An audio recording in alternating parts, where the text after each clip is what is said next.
IM शक्ति उड़ान योजना के अंतर्गत आइए जानते हैं माहवारी स्वास्थ्य एवं स्वच्छता प्रबंधन के बारे में। माहवारी किशोरियों और महिलाओं के जीवन का एक हिस्सा है। यह एक प्राकृतिक प्रक्रिया है, कोई बीमारी या गंदी चीज नहीं। इसमें डरने की, घबराने की या शर्म की बात नहीं है, बल्कि इस पर समझ बनाना और इस पर बातचीत बहुत जरूरी है। माहवारी स्वास्थ्य और स्वच्छता केवल महिलाओं और किशोरियों के लिए नहीं, बल्कि उनके परिवार, समुदाय, संपूर्ण प्रदेश और हम सभी के लिए महत्वपूर्ण है। आइए जानते हैं माहवारी के दौरान स्वच्छता बनाए रखना क्यों जरूरी है। माहवारी के दौरान स्वच्छता ना बनाए रखने पर महिलाओं और किशोरियों के स्वास्थ्य, उनके शिक्षा व कौशल विकास के अवसर, उनके आर्थिक अवसर, उनकी सामाजिक सहभागिता आदि पर असर पड़ता है। अगर माहवारी के दौरान स्वच्छता ना बनाई जाए तो उनको शारीरिक स्वास्थ्य समस्याएं जैसे प्रजनन अंग संबंधित व यूरिनरी ट्रैक्ट संक्रमण, पेट, पीठ या शरीर के निचले भाग में तेज दर्द आदि की संभावना बढ़ती है। साथ ही साथ मानसिक स्वास्थ्य समस्याएं जैसे चिंता, तनाव, अवसाद आदि की स्थिति भी पैदा हो सकती है। शैक्षणिक व कौशल विकास संस्थाओं में माहवारी स्वच्छता की कमी के कारण वहां ऐसी संस्थाओं से उनकी अनिरंतरता बढ़ सकती है और समस्या ज्यादा होने पर हो सकता है ऐसी संस्थाओं से उन्हें ड्रॉप आउट भी होना पड़े। इसी प्रकार से कार्यस्थल पर भी अगर माहवारी स्वच्छता ना हो तो वहां ऐसी संस्थाओं से उनकी अनिरंतरता बढ़ सकती है और समस्या ज्यादा होने पर आर्थिक अवसरों में कमी भी आती है। इन सब समस्याओं के कारण और माहवारी से संबंधित जो गलत धारणाएं और भ्रांतियां हैं, उन सभी के कारण महिलाओं और किशोरियों की समाज में सहभागिता घटती है और उनके आत्मविश्वास में भी कमी आती है। इसीलिए माहवारी स्वास्थ्य और स्वच्छता के अभाव में महिलाओं और किशोरियों के मानव अधिकारों का हनन होता है, जैसे उनके स्वास्थ्य का अधिकार, उनकी शिक्षा का अधिकार, उनकी आर्थिक अवसर का अधिकार, उनकी स्वायत्तता, गरिमा, समानता आदि अधिकारों का हनन होता है। और इससे ना सिर्फ उनके बल्कि उनके परिवार, उनके समाज और पूरे प्रदेश के विकास में भी अवरोध आता है। इसीलिए माहवारी पर समझ बनाना बहुत जरूरी है। तो आइए जानते हैं माहवारी के बारे में और इससे संबंधित जरूरी बातों के बारे में। महिलाओं और किशोरियों में प्रत्येक माह गर्भाशय से रक्तस्राव होता है। यह रक्तस्राव योनि मार्ग से होता है, जिसे माहवारी या पीरियड कहते हैं। इसे मासिक धर्म, माहवारी चक्र भी कहते हैं। यह रक्तस्राव सामान्यतः 3 से 5 दिन का होता है, लेकिन जब माहवारी किशोरियों में शुरू होती है या माहवारी जब महिलाओं में खत्म होने वाली होती है, बंद होने वाली होती है, तो ये रक्तस्राव 1 या 6 दिन का भी हो सकता है। माहवारी एक प्राकृतिक और सामान्य शारीरिक प्रक्रिया है जो किशोरियों को गर्भ धारण के लिए भविष्य में तैयार करती है। यह किशोरियों में 9 साल की उम्र से शुरू हो सकती है और महिलाओं में 45 से 50 साल की उम्र तक हो सकती है। पर माहवारी होती कैसे है? तो आइए जानते हैं माहवारी चक्र के बारे में, माहवारी की प्रक्रिया के बारे में। तो प्रत्येक माह एक अंडा हॉर्मोन्स के कारण किसी भी एक अंडाशय में परिपक्व होता है और फेलोपियन ट्यूब तक आता है। गर्भाशय की परतें जो है वो मोटी होने लगती हैं।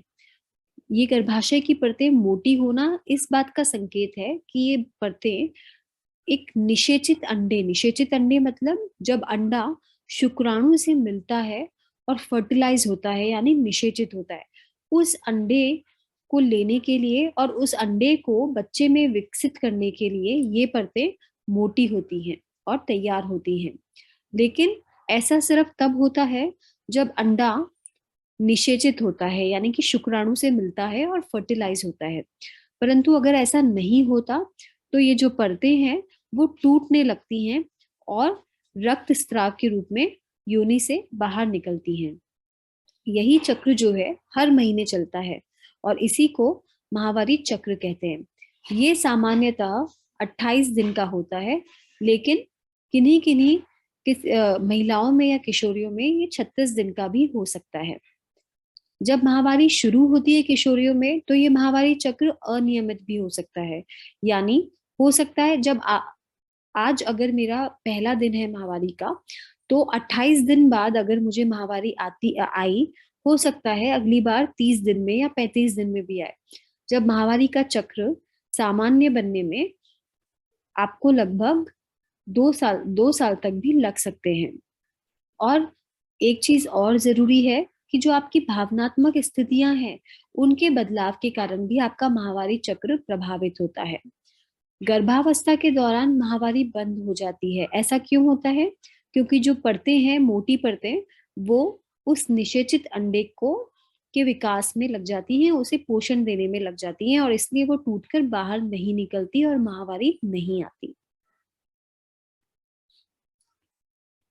माहवारी के दौरान आप क्या क्या प्रयोग में ले सकते हैं, आइए डालते हैं उस पे नजर।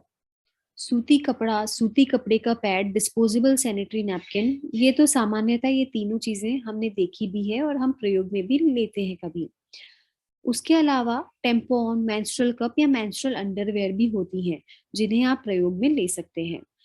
सूती कपड़े के पैड जो है, वो जैसा आप जानते हैं 6 महीने से लेकर 18 महीने तक भी आप प्रयोग में ले सकते हैं एक पैड को। लेकिन इसके लिए जरूरी है कि आप इसको हर उपयोग के बाद में साफ सुथरे तरीके से धोएं और सुखाएं धूप में। जो डिस्पोजेबल सैनिटरी नैपकिन होता है, वो एक बार प्रयोग के बाद में निस्तारण करना इसका जरूरी होता है। जो मेंस्ट्रुअल टेम्पॉन होते हैं, ये रुई जैसे पदार्थ के बने होते हैं, जो योनि के अंदर डाले जाते हैं और माहवारी के दौरान होने वाले रक्तस्राव को ये सोखते हैं। और उसके बाद में ये जो स्ट्रिंग्स इनके साथ लगी होती है, धागे जैसी, ये बहुत मजबूत होती हैं, जिनसे खींचकर इसे योनि से निकाल दिया जाता है और इसका निस्तारण करा जाता है। जो मेंस्ट्रुअल कप हैं, वो सिलिकॉन फाइबर जैसे मटेरियल से बने होते हैं, सिलिकॉन रबर जैसे मटेरियल से, पदार्थ से। लेकिन ये जो आपका रक्तस्राव है उसको सोखता नहीं है, बल्कि उसको इकट्ठा करता है, जैसे हम कप में पानी इकट्ठा करते हैं वैसे।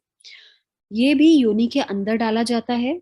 जब ये भर जाए तो इसे बाहर निकाल करके इसके अंदर जो रक्त इकट्ठा हुआ है उसे निकाल करके और इसे प्रॉपरली साफ करके दोबारा योनि के अंदर डाला जा सकता है।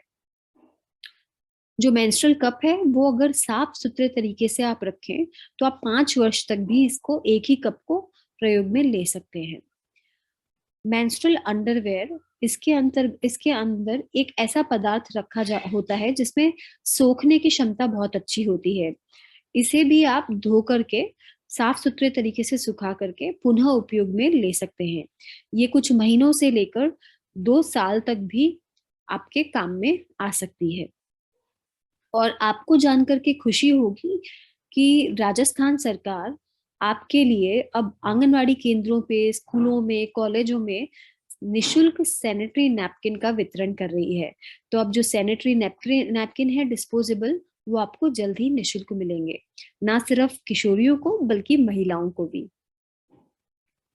आइए जानते हैं डिस्पोजेबल सैनिटरी नैपकिन के उपयोग से संबंधित कुछ ध्यान देने योग्य बातें। डिस्पोजेबल सैनिटरी नैपकिन या उसका जो पैकेट है, उसे साफ सुथरे स्थान पे रखें जहां उस पर मिट्टी या गंदगी ना लगे, क्योंकि ऐसा होने से उसमें कीटाणु पैदा हो सकते हैं जो आपको संक्रमण दे सकते हैं। तो इसीलिए साफ सुथरी जगह पे उसे रखें ताकि उस पर गंदगी या मिट्टी ना लगे। नैपकिन को 4 से 6 घंटे में या पूर्णतया गीला होने पर बदलें। वह उपयोग में लिए गए नैपकिन का निस्तारण सही तरीके से करें। उसे कहीं खुले में या मैदान में या तालाब में आदि में ना फेंकें, क्योंकि ऐसा होने से आप प्रदूषण भी फैलाते हैं। उसे कागज में लपेट करके अलग से कचरे के डिब्बे में डालें और उसका निस्तारण करके साबुन से अच्छे से हाथ जरूर धोएं। कॉटन का कपड़ा या जो कपड़े का पैड है, उसके उपयोग से संबंधित कुछ ध्यान देने योग्य बातों पर नजर डालते हैं। जैसा हमने डिस्पोजेबल सैनिटरी नैपकिन के लिए कहा, उसी प्रकार से ये जो साफ सूती कपड़ा है, ये भी आपको साफ स्थान पे रखना होगा जहां पे उस पर मिट्टी या गंदगी ना लगे, ताकि वो आपको संक्रमण ना दे। जो कपड़ा या जो कपड़े का पैड है, उसे आप 4 से 6 घंटे में बदल सकते हैं या पूर्णतः गीला होने पर बदल सकते हैं। कपड़े के पैड को आप दोबारा धो करके वॉशिंग पाउडर या साबुन से साफ पानी में धो करके धूप में सुखाएं, ताकि उसके कीटाणु मर जाएं, उसमें कोई कीटाणु ना पैदा होए। और धोते वक्त इस चीज का ध्यान रखना जरूरी है कि पानी बहुत गर्म ना हो, क्योंकि अगर आप बहुत गर्म पानी से ये कपड़े का पैड धोएंगे तो उसमें रोए पैदा हो सकते हैं, जो आपको समस्या दे सकते हैं। उस जब आपका कपड़े का पैड उपयोग में लेने योग्य ना रहे तो उसे धो करके जमीन में खड्डा खोदकर गाड़ सकते हैं, उसे जला भी सकते हैं या कागज से लपेटकर अलग से कचरे के डिब्बे में डाल सकते हैं, पर उसे खुले में, मैदान में या तालाब में ना फेंकें। तो माहवारी स्वास्थ्य और स्वच्छता आखिर क्या है? इसके लिए 5 बहुत ही मुख्य चीजें हैं। सबसे पहला, आपको माहवारी से संबंधित सारी जानकारी रखनी बहुत जरूरी है। अगर आपको और जानकारी चाहिए हो उसके बारे में, तो आपके नजदीकी डॉक्टर, आशा वर्कर, एएनएम बहन जी, आपकी साथिन बहन जी, आपकी आंगनवाड़ी कार्यकर्ता, इन सभी से आप परामर्श ले सकते हैं। स्वच्छ व साफ सामग्री का उपयोग करें और समय पर उसका निस्तारण करें। जो शरीर है और जननांग है उनकी नियमित रूप से उनकी सफाई करें और उन्हें सूखा रखें। वैसे तो शरीर को हमेशा स्वच्छ रखना चाहिए, पर माहवारी के दौरान आपको जननांगों की सफाई का बेहद ध्यान देना पड़ता है। दिन में 2 या 3 बार उसको पानी से धोएं और सूखा रखें। जो सामग्री आपने उपयोग में ली है माहवारी रक्तस्राव के प्रबंधन के लिए, उसका सही निस्तारण करें जैसा हमने बताया। और माहवारी से संबंधित बहुत सारी भ्रांतियां हैं, गलत धारणाएं हैं। उन गलत धारणाओं से, जिनके बारे में अभी हम आगे भी पढ़ेंगे, उन गलत धारणाओं से दूर रहिए, स्वच्छता का पालन करिए, ये बहुत जरूरी है। हम सब जानते हैं कि माहवारी के दौरान हमें कुछ कुछ समस्याएं होती है, हाँ? तो आइए जानते हैं उन समस्याओं को कैसे दूर किया जा सकता है। माहवारी के दौरान सिर में दर्द, पेट में दर्द, ऐंठन या मरोड़, पीठ में दर्द, चिड़चिड़ापन आदि समस्याएं आ सकती हैं। इन समस्याओं से निपटने के लिए आप गर्म पानी की बोतल से जहां दर्द हो रहा है वहां सेक कर सकते हैं, या हल्के तेल की मालिश भी कर सकते हैं, इससे आराम मिलेगा। साथ ही साथ गुनगुने पानी से नहाने से या गर्म पेय पदार्थ पीने से भी आराम मिल सकता है। और हल्की कसरत करना भी सही रहता है, उससे भी आपको माहवारी के दर्द या चिड़चिड़ापन, इन सब समस्याओं का से आराम मिल सकता है। पर अगर आपको दर्द बहुत अधिक है और आपसे काम भी नहीं हो रहा, तो डॉक्टर की सलाह जरूर लें। आइए अब देखते हैं माहवारी और पौष्टिक आहार और शारीरिक गतिविधियों का क्या संबंध है। वैसे तो माहवारी के दौरान सामान्यतः विशेष भोजन की आवश्यकता नहीं होती, लेकिन यदि आप में एनीमिया है, यानी कि आपके रक्त में लौह तत्व की कमी है, तो इसकी गंभीरता बढ़ सकती है। ऐसी स्थिति में डॉक्टर की सलाह जरूर लेनी चाहिए। पौष्टिक भोजन लेने और भोजन में लौह तत्व को बढ़ाने से एनीमिया या उससे होने वाले शरीर पर दुष्प्रभाव से बचा जा सकता है। इसके लिए पौष्टिक आहार, हरी सब्जियां, फल, ये सब आप जरूर खाएं। कुछ हरी सब्जियां तो आप आराम से घर पर ही उगा सकती हैं। अब देखते हैं शारीरिक गतिविधियां क्यों जरूरी हैं। नियमित दिनचर्या में खेलकूद, व्यायाम, योग आदि शारीरिक गतिविधियां करने से आपका शरीर स्वस्थ रहता है। ना सिर्फ शारीरिक बल्कि मानसिक स्वास्थ्य के लिए भी शारीरिक गतिविधियां अच्छी होती हैं, और माहवारी के दौरान भी ये दर्द को कम करने में सहायक होती हैं। तो इसे भी आप अपनी दिनचर्या में जरूर रखिए। अब देखते हैं माहवारी संबंधित भ्रांतियों के बारे में और उनसे संबंधित सही तथ्यों के बारे में। माहवारी से संबंधित जो बहुत सारी भ्रांतियां हैं, वो एक गलत धारणा से जुड़ी है कि माहवारी का खून अशुद्ध होता है। अब बताइए भला, जो मोटी परतें हमारे शरीर में हमारे निषेचित अंडे को पोषण देती हैं और बच्चे में विकसित होने में सहायक होती हैं, वो मोटी परतें अशुद्ध कैसे हो सकती हैं? तो इसीलिए माहवारी का रक्त अशुद्ध नहीं होता।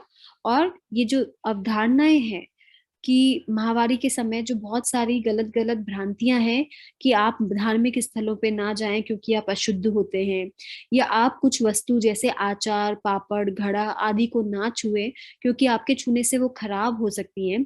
ये सब केवल भ्रांतियां हैं और किसी वैज्ञानिक तथ्य पर आधारित नहीं है। महावारी के दौरान ऐसी भी भ्रांतियां देखी गई हैं जहां नहाने के लिए भी मना किया जाता है, शरीर को साफ रखने के लिए भी मना किया जाता है, जो कि आपके लिए बहुत ही हानिकारक हो सकता है क्योंकि ये आपके संक्रमण के खतरे को बढ़ाता है।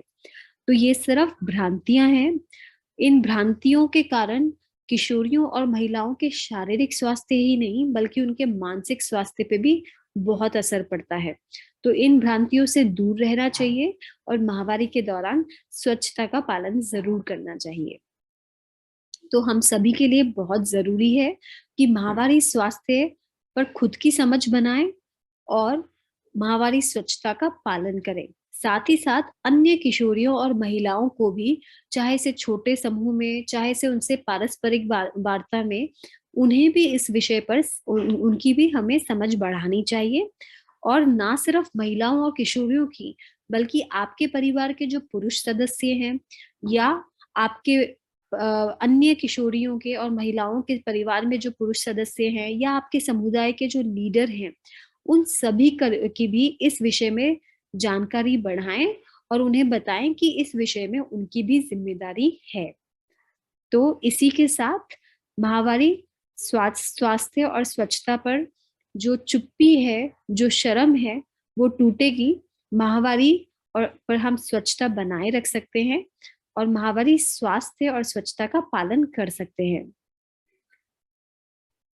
इसी के साथ निदेशालय महिला अधिकारिता, महिला एवं बाल विकास विभाग, राजस्थान सरकार और यूएनएफपीए यह कामना करता है कि हर किशोरी और महिला बढ़ेगी उड़ान, होगा स्वस्थ सशक्त राजस्थान। धन्यवाद।